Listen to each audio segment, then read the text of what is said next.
Um amigo meu, o Rubens Russomano Ricciardi, que foi meu colega de turma no departamento de música da USP, lá na década, no final da década de 70, início da década de 80, excelente músico, fez uma carreira brilhante.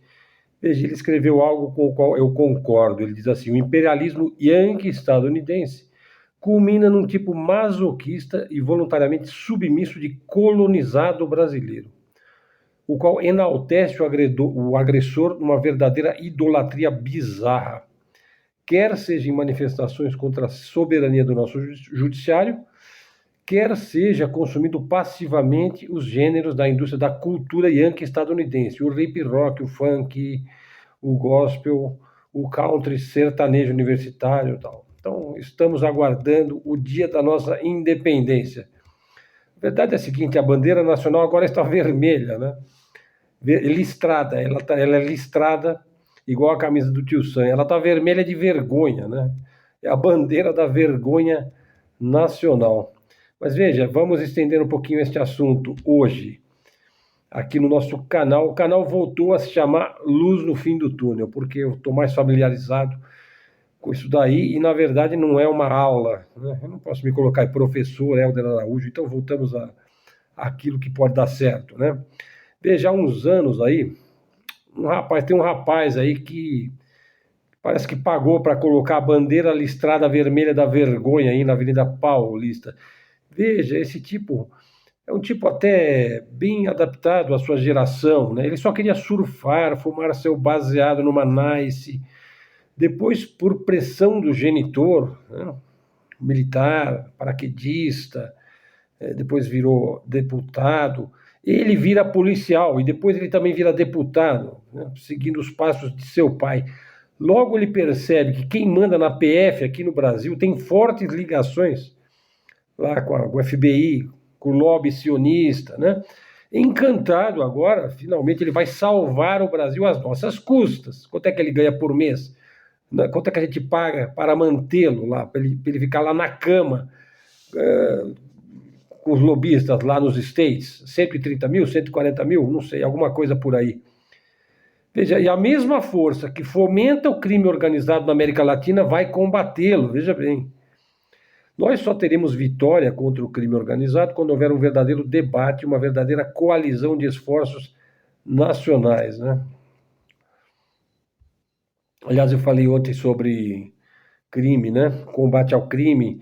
Eu remeto ao vídeo de ontem. Veja, não teve visualização nenhuma só porque eu mudei o nome do canal. Então eu prefiro o nome antigo, né? Que é aquilo que já está mais familiarizado aqui para os nossos membros e seguidores do canal. Então eu falei ali do combate ao crime organizado. Veja, isso é uma conquista soberana, nacional brasileira. Isso não é feito de fora para dentro, ou por uma política privada e dividida dos Estados Unidos enfiada aqui, né?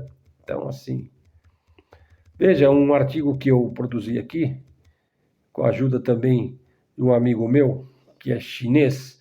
Veja, eu tinha iniciado o estudo dos genocídios no meu último vídeo, né?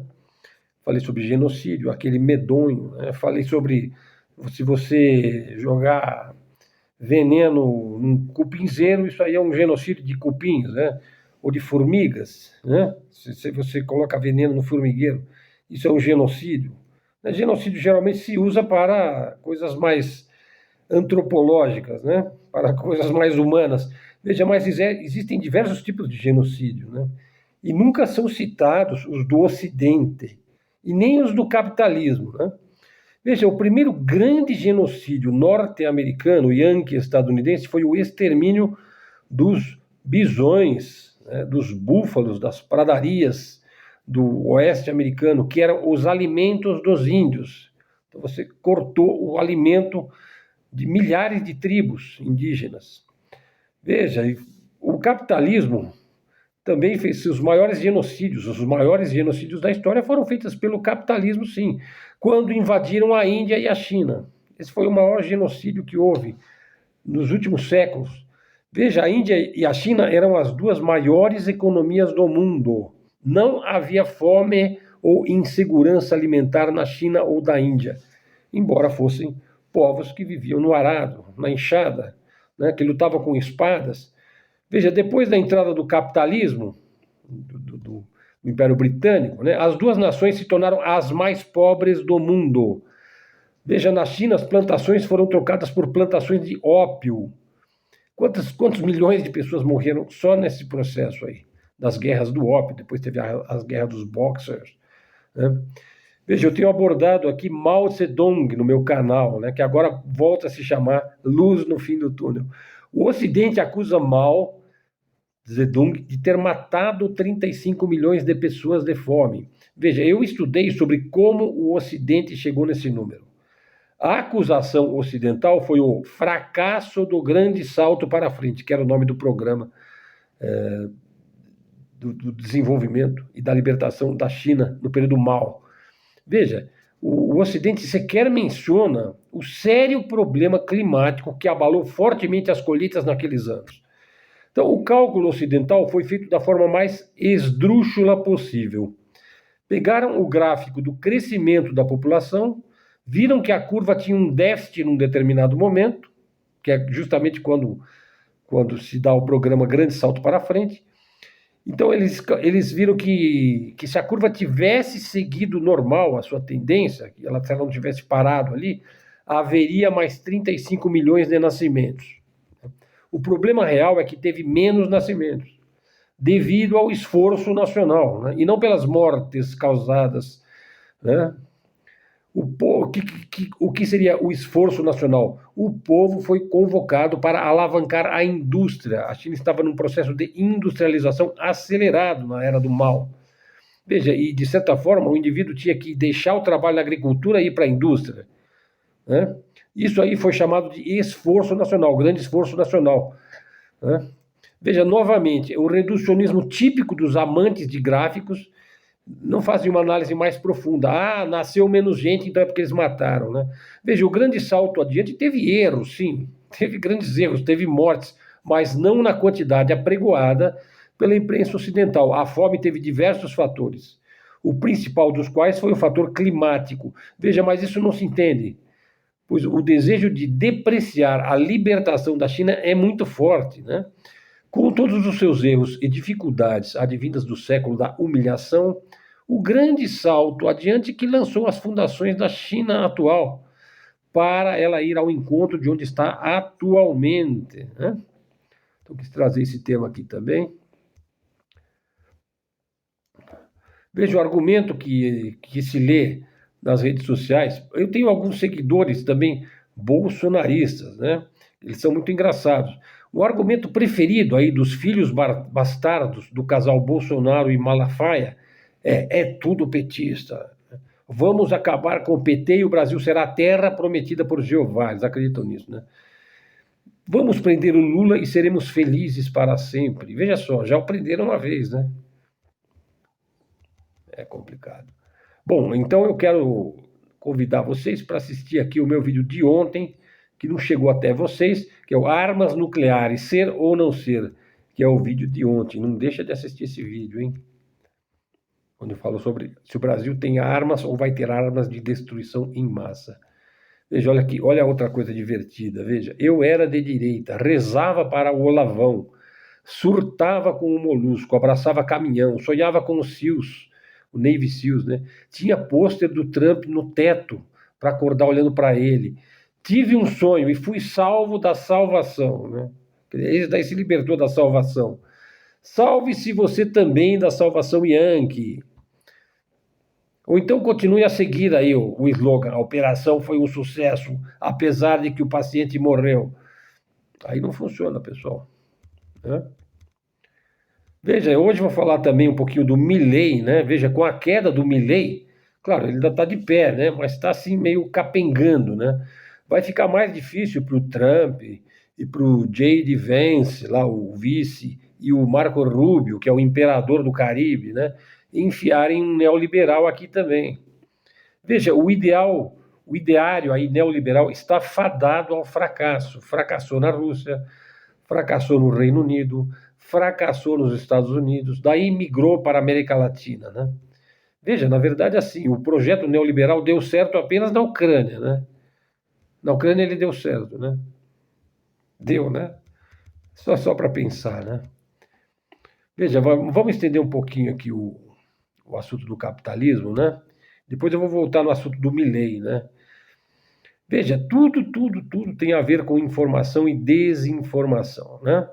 Então veja, por exemplo, a democracia americana é uma democracia liberal, como se dizia antigamente, burguesa, né? Mas, na realidade, ela pode ser vista como uma ditadura burguesa, uma vez que todas as suas instituições, no Brasil também, são controladas pela burguesia, que é os 1% mais ricos, né? E dentro desse 1% tem os 0,1% dos super, ultra, mega ricos, né? Já a democracia chinesa, e tem um seguidor meu que ele é bolsonarista, que ele também não gosta que fala democracia chinesa. É como se você estivesse usurpando um termo, né, que só o ocidental pode usar e definir, mas não é assim, né? A democracia chinesa é conhecida como democracia popular. Quem é que é eleito lá? Só são eleitas pessoas comuns, pessoas do povo, exclusivamente por seus méritos. O cara tem que mostrar muito serviço para ascender na política lá. Veja, então não são políticos profissionais eleitos exclusivamente pela sua enorme quantidade de dinheiro, né, que compram, né, o seu mandato. Literalmente no Brasil é assim. Veja, pouco se diz aqui, mas a China tem 9 partidos políticos e eles não disputam o poder entre si. Eles não são criados assim para um querer destruir o outro. Não, eles colaboram entre si. O Partido Comunista Chinês é o mais importante, porque lá é onde estão os mandarins. É a nata, é o creme de la creme, né? São os caras mais inteligentes e mais bem dotados, e sempre foi assim na história da China, né? Veja, o típico leitor, entre aspas, né, ocidental, ao ler isso daqui, né, e mal entendendo o básico, né, ele vai automaticamente, se ele ler isso daqui, ele vai começar a xingar o Mao Tse-tung, né? Vai dizer, não, mas é trabalho escravo, não é ditadura, não, mas o livro negro do comunismo, etc, etc. O cara se pauta nisso. Olha, pode aguardar que o indivíduo vai comentar e vai falar sobre a desinformação chinesa. Não, isso aqui é informação correta, né? Aliás, aqui a fonte é um amigo meu que é chinês, nasceu em Taiwan e mora aqui no Brasil. E é um estudioso da cultura chinesa. Veja, o indivíduo vai exaltar o Trump, né? Ele vai criticar a China, então por quê? Porque ele é um exaltador do Trump, né? Lá embaixo da bandeira vermelha listrada, ele está lá na Avenida Paulista, né? Do país que vai salvar a nossa pequena burguesia nacional do atroz comunismo, não é assim? Assim reza o slogan, né? Os slogans, né? Daí, lá debaixo daquela bandeira lá, né? O endinheirado Malafaia, afirma que a bandeira dos Estados Unidos foi uma jogada da esquerda infiltrada. Ele falou isso daí. E que ele não vai mais permitir infiltração comunista nas manifestações bolsolavistas, né? Deixa, daí eu coloquei lá uma matéria, porque de vez em quando eu trago temas da alta tecnologia aqui para o canal, né? Então vamos estender um pouquinho, né, nos reatores solares flutuantes, né? Na verdade é o seguinte, a água salgada do oceano abastece a população do Brasil de hidrogênio, né? Com reatores solares flutuantes, né? Então veja, aqui fala um pouco de tecnologia. O Brasil alcançou então um marco histórico na transição energética, né? Criou-se aqui no Brasil, no Nordeste, o primeiro reator solar salino, né, do mundo. Ele consegue transformar a água salgada que banha lá as praias do Ceará em hidrogênio concentrado, de alta energia. Veja, é uma parceria entre o Instituto Nacional de Energia do Brasil e a Universidade Federal do Ceará.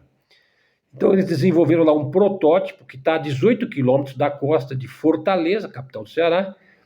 Veja, diferente das usinas tradicionais que fazem eletrólise da água, que separa o oxigênio do hidrogênio, que precisa de água pura, né? Que é um recurso aí valioso, né? Esse sistema que eles criaram lá utiliza sal do oceano, salmoura comum, sem a necessidade de dessalinização. Quer dizer, você não precisa ter água destilada para fazer eletrólise, né? A grande inovação aí é um eletrodo que leva lá o rutênio e o enxofre, né? Também tem, então você vê, é um projeto físico-químico, biofísico-químico, né? Que está projetado, então, esse eletrodo para resistir à corrosão. Essa corrosão é causada pelo cloro e outros íons do mar, né? Somado a uma membrana de grafeno, que é uma coisa fantástica o grafeno. O grafeno é o carbono, como se fosse uma folha fininha, né? É totalmente homogêneo, né?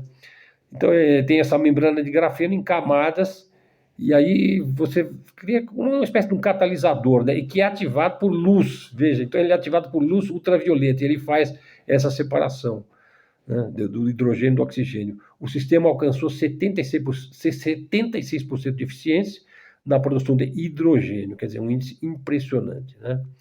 E aí a operação é alimentada eletricamente por espelhos solares, né?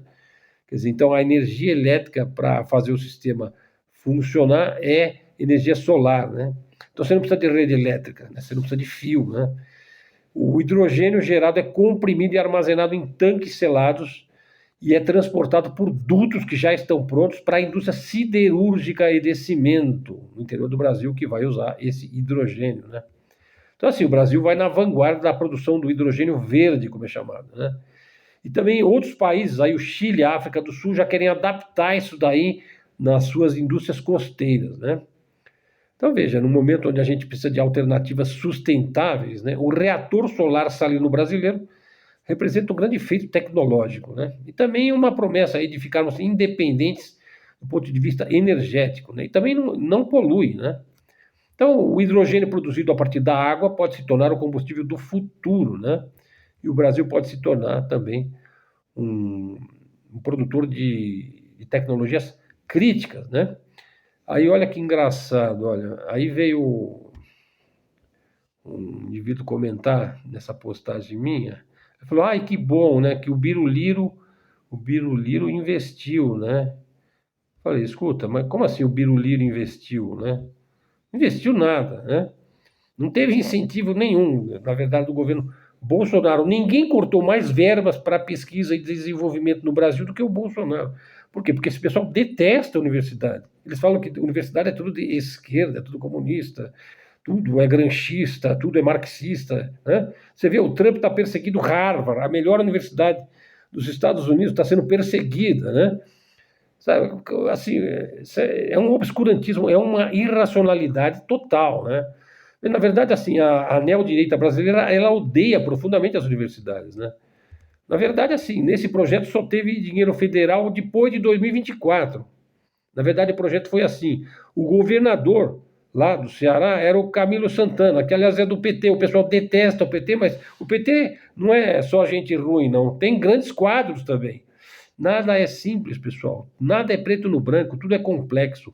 O Camilo Santana lançou o Hub e iniciou as parcerias para esse projeto aí, solar marino aí, né? Depois entrou o governador Eumano de Freitas, que também é do PT, lá em 2023, deu continuidade. Eu não estou defendendo o PT, eu estou simplesmente constatando como é que a coisa se dá no Nordeste, no Ceará, e ele deu continuidade ao projeto, né? E fortaleceu aí a agenda regulatória, atraiu vários investimentos. Então o PT tem alguns quadros com grande capacidade e que sabem promover o desenvolvimento, né? O fato de que tem vários que são incapazes, que só fica brigando, não significa que sejam todos incapazes, né? Nada é simplório, pessoal, nada é preto no branco, né? Bom, então assim, trouxe esse tema aqui para o nosso canal. Veja, agora vamos ao assunto do Milei, né? Veja, eu previ aqui, fiz vários vídeos sobre esse tema, né? Não porque eu tenha algum dom especial, né? Ou que eu seja um vidente, ou um profeta, nada disso, apenas porque eu acompanho a realidade, eu tento acompanhar a realidade. E eu disse que o Milei teria graves problemas para impor a agenda neoliberal na Argentina, né? Aí eu tive vários debates na época, que os indivíduos diziam que é, o peronismo é assistencialista, e ficou toda aquela discussão, não, mas você não pode governar apenas jogando migalhas para os pobres e tal. Bom, veja, eu nunca escondi o que eu penso da agenda neoliberal. É uma desgraça o neoliberalismo, é a desgraça final do capitalismo decadente do Ocidente. Veja, o neoliberalismo ele foi criado para aprofundar ainda mais a concentração de renda do alto empresariado, da alta burguesia, né? Eles querem privatizar o ar, a luz do sol, a água da chuva, o xixi, o sangue, eles querem privatizar tudo, né? Pregam uma austeridade fiscal, né? Querem destruir todas as políticas públicas e sociais construídas ao longo de séculos. E é claro, querem vender os seus gráficos, que apontam sempre maiores concentrações de renda. E eles chamam isso de lindas vitórias, né? Que o gráfico está apontando um desenvolvimento deles, na verdade, né? Enfim, o neoliberalismo é a solução final. Você lembra quem que usava esse termo, a solução final? Era um que tinha um bigodinho, né? Bem mais fino que o meu, né? Então eles dizem que o neoliberalismo é a solução final, né? Que foi usado lá na Alemanha nazista para o problema judeu, né? Enfim, o neoliberalismo é a solução final para todos os males do multiverso, né? Veja, o maior problema do capitalismo é sempre o mesmo. O que nós vamos fazer com o povo? Né? Aí eles ficam enrolados, né? Aí eles não sabem o que fazer. Pois então vamos lá. O Jázaro aí, o criptojudeu, né? Que é um judeu convertido, um falso judeu, na verdade, Milei, acaba de sofrer uma derrota importante lá em Buenos Aires, lá onde estão os hermanos, né? O partido do Milei, o La Libertad Avanza, sofreu uma derrota nas eleições legislativas da província de Buenos Aires. O peronismo, sabe, o maior líder que a Argentina teve no século XX foi o Perón, né? Representado aí hoje por Axel Kicillof. Ele obteve 47% dos votos e o Milei 33%, veja, é 14% a mais, né? Então a coalizão do Milei, né, ficou com a corda no pescoço. Ou seja, é uma derrota significativa. A província de Buenos Aires é a maior reduto eleitoral lá da Argentina, tem 37% do eleitorado nacional. Então é uma perda significativa de poder para o presidente. E é um reflexo da insatisfação popular com a política econômica e os escândalos que envolvem aí os familiares do Milei, né? Veja, essa derrota sinaliza aí um cenário difícil para as eleições legislativas nacionais previstas aí para o final do mês que vem.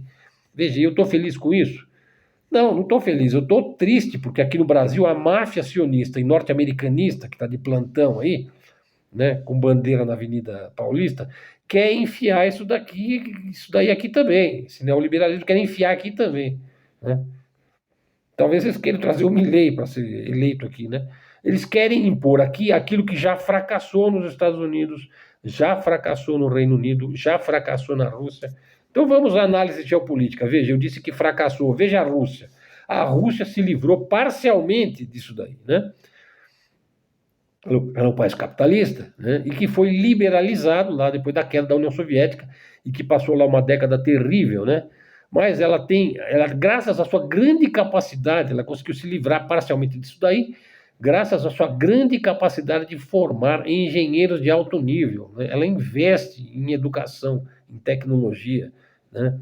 Em engenharia de alto nível. Eu acho que é o país que tem a maior quantidade de engenheiros de alto nível do mundo. Veja, e a Rússia tem um diferencial, ela tem um grande líder no comando da nação, né? A Inglaterra não. A Inglaterra tem líderes que são pornograficamente medíocres, né? Tem sofrido uma constante queda do padrão de vida a Inglaterra e uma concentração de renda absolutamente brutal. Algumas das pessoas mais ricas do mundo moram em Londres, né? Bom, os Estados Unidos, bom, vocês sabem, os Estados Unidos nunca vão recuperar sua avassaladora liderança industrial dos bons anos. Eles não vão recuperar isso daí. Pior, o seu fantástico soft power, Disneylandia, Hollywood, Netflix, Disney Plus e não sei o quê, está indo para o esgoto, hein, o seu soft power, graças às loucuras do Donald, né, que é adorado aqui no Brasil pelos mesmos que adoram o casal Bolsonaro-Malafaia, né? Veja, eu tenho essa forma aí provocativa de me expressar, nem sempre, né? Bom, o objetivo aqui foi trazer os fatos à luz, né? Provocar também as pessoas que temam em se deixar iludir. Às vezes a gente tem que dar um choque de realidade, né? É mais fácil, às vezes, você despertar por um choque de realidade do que por milhares de afagos, né, no ego, né? Ou achar que vai que vai virar banqueiro vendendo brigadeiro no semáforo, né? Veja, eu não sou contra o trabalho de ninguém, né? É um trabalho, mas assim, as pessoas não podem se iludir muito, né? Às vezes até se iludir um pouco, né? Mas evite, seja cético, né? Veja, e agora olha só, uma notícia central aqui do vídeo de hoje, veja, a retórica brutal de Donald, né, cria a jurisprudência de que seu governo necessita, né? Então, Washington retoma com força redobrada as operações contra os imigrantes. Quer dizer, um país criado por imigrantes está perseguindo ferozmente, principalmente lá na Califórnia. Veja, havia uma limitação jurídica contra a triagem, vamos dizer, o perfilamento racial, étnico e linguístico. Ou seja, coitadinho dos agentes, né, policiais, né, eles não podiam justificar suas batidas policiais só porque a pessoa parecia estrangeira, né, ou tinha sotaque estrangeiro, né. Só que essa limitação não existe mais, né. Ponto para o bilionário preferido da Faria Lima, né, digo, da Avenida Paulista, né. Na prática, a Suprema Corte dos Estados Unidos autorizou o Trump a prender qualquer pessoa negra, latina ou que fale com sotaque. Não, por quê? Para uma averiguação, né? Veja, isso aí já é inevitável que os Estados Unidos se aproximem cada vez mais da Alemanha nazista. É atávico. É a mesma raça pura. Há que se defender a superioridade branca sobre povinhos insolentes, né? Que vêm aqui comer o nosso hambúrguer, né? E lavar a nossa privada, né? Veja, o que é espantoso é a velocidade com que isso avança, né? É uma coisa espantosa. Os pequenos vídeos, se eu assisti alguns aí, sobre a manifestação aí na Avenida Paulista, né, no 7 de setembro, são uma verdadeira maravilha para psiquiatras, psicólogos, engenheiros sociais, neurologistas, neurolinguistas e por aí vai. Fauna riquíssima e à solta, pessoal. É uma coisa incrível, né? Bom, e aí, como é que vai se dando aqui a situação aí dos Estados Unidos, hein? Veja, eu digo o seguinte: os países um a um vão formando fila em torno da China, vão deixando a esfera ocidental, estadunidense, unipolar. Essa é a tendência geopolítica, não somente desta década, deste século, né? Veja, isso é uma coisa espantosa, né? Se você observar o comportamento do homem providencial, o loirão, o laranjão, ele é vendido pelos engenheiros sociais. Eu falei sobre engenharia social no vídeo de ontem, hein? Ele é vendido, então, pelos engenheiros sociais lá do Instituto Tavistock, né? Os verdadeiros gênios, né? Ele é um salvador, né? Ele é um libertador, ele é um messias, né? Ele é um mártir, ele é o homem que vai drenar o pântano, né? Na verdade, ele é exatamente o cara que vai mergulhar no pântano, né? Que está mergulhado já, né? Então, assim, ele começa a ver o mundo, pouco a pouco, né? Pouco a pouco, saindo de sua esfera de influência, né? Então, o que ele faz? Ele vai focar seus esforços aqui na América Latina. E isso só pode ter um significado. Os Estados Unidos vão perder também o seu quintal latino-americano, né? O rancho dos Rockefeller será arrendado aqui ou reformado para outras finalidades, né? Exaltar o Donald, né, como o homem salvador foi algo cuidadosamente escolhido e previsto aí pelos Simpsons, né? Para causar finalmente o total isolamento dos Estados Unidos e a sua obsolescência. Ele vai ficar obsoleto nas próximas décadas. Mas, de certa forma, esse isolamento dos Estados Unidos será a sua salvação, né? E a sua sobrevida. Veja, ele será uma Inglaterra da vida, né? Terá um quinhão de poder, né? E aprenderá a ouvir os mais velhos, né? Com alguma educação, que é algo quase impossível para um Yankee empoderado e apressado, né? E que já foi o rei do universo, e ainda se acha, né? E ainda tem muita gordura para queimar, né?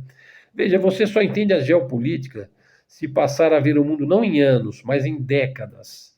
Poucos têm essa proverbial paciência chinesa, né? Os chineses têm, bom, eu não tenho, né? O meu único trunfo aqui é me pautar pelos melhores analistas, visionários e poetas do mundo. Por exemplo, o professor Alfredo Jalife, o Thierry Meissan, o Pepe Escobar, o Spinoza, Chopin e mais uns poucos, né?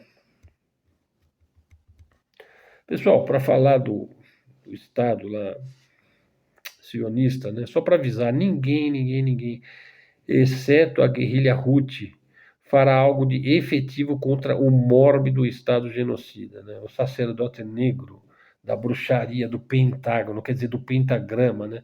Bom, é a mesma coisa, né? Para terminar, veja, vou dizer o seguinte: o lado mais irritante da direita é a irracionalidade, né? Da esquerda é a certeza que ela tem de estar certa, né? Mas, na verdade, essa coisa do herói, né? Do salvador da pátria, do homem providencial, né? Daquele que. Do herói, do anti-herói, do mártir, né? Veja, então sempre há os que precisam de mártires e heróis, ou anti-heróis, né? E que aguardam a vinda do Salvador. Quer dizer, os católicos eles aguardariam a segunda vinda de Cristo, né? Os judeus aguardam a vinda do primeiro Messias, né? E os muçulmanos aguardam a vinda do Mahdi, né? Bom, eu sou politeísta, porque eu tenho uma enorme admiração por Jesus Cristo, por Buda. Eu acho o budismo uma coisa absolutamente fantástica, o Zen budismo. Eu sempre fui um leitor de Krishna, do Bhagavad Gita. O Tao Te Ching é um livro maravilhoso. Enfim, eu admiro várias religiões. É difícil para mim acreditar em um só Deus, né? Claro, eu acredito lá também naquele conceito de que tem um Deus supremo acima de todos os outros deuses, mas eu acredito que existem vários deuses, né?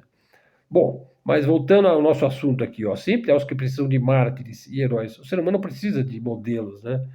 Platônicos, né? Às vezes ele precisa também de anti-heróis, né? Por exemplo, um que foi ferido gravemente, né? Foi esfaqueado e seguiu em frente. Contudo, vejam, sua política sempre foi rancorosa, reacionária, bravateira. Então ele tem um lado no boteco e outro na caserna. E virou deputado sem nunca fazer nada dentro do Congresso, exceto louvar o que o regime militar tinha de pior. E o povo ouviu como assim mesmo, né? O povo acredita, né? Bom, mas isso aí é assunto da política nacional. E o nosso canal aqui é mais de política internacional, geopolítica, geoeconomia, geoestratégia, canal Luz no Fim do Túnel. Chegando até aqui, dá um like no nosso vídeo, dá uma colher de chá para nós, faz um comentário, verifique se você está seguindo o canal Luz do Fim do Túnel. Se não tiver, já segue. Fica firme, pessoal. Ok? Canal da mídia alternativa, independente, livre expressão e comunicação. Canal destinado a trazer luz para nós, mesmo que a gente pareça estar numa escuridão, no final vai vir a luz. É isso daí, pessoal. Então foi seu interlocutor aqui, Helder Araújo, que se despede agradecido pela sua atenção e desejo a todos aí uma excelente terça-feira. Vamos em frente, até a próxima e fiquem com Deus.